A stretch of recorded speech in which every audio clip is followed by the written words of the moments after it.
আমি সেই মানুষটি যে ভেতরে ভেতরে ভেঙে গেছি বহুবার, কিন্তু বাইরে থেকে কখনো কাউকে কিছু টের পেতে দিইনি।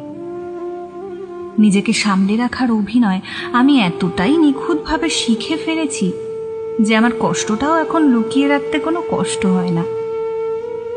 কারোর আচমকা পরিবর্তন, কথার উষ্ণতা কমে যাওয়া, আগ্রহের জায়গায় উদাসীনতা, এই ছোট ছোট বিষণ্ণতা আমাকে নিঃশেষ করে দেয়।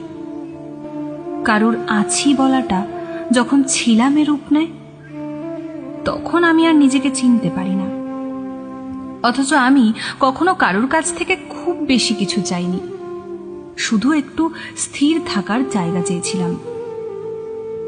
আমার ভেতরে এক ধরনের নীরব ঝড় আছে, যা প্রতিদিন আমাকে ভাসিয়ে নিয়ে যায়।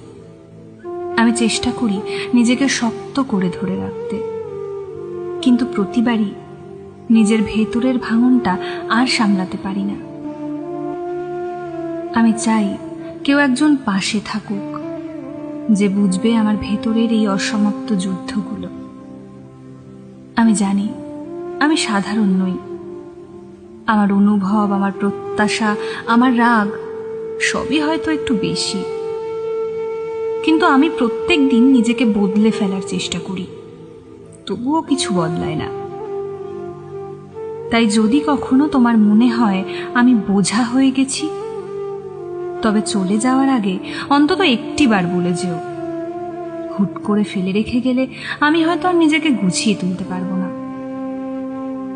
কারণ যাকে আমি আপন ভাবি, তার দেওয়া ফাঁকা জায়গাগুলোয় আমার সবচাইতে বেশি কষ্ট হয়।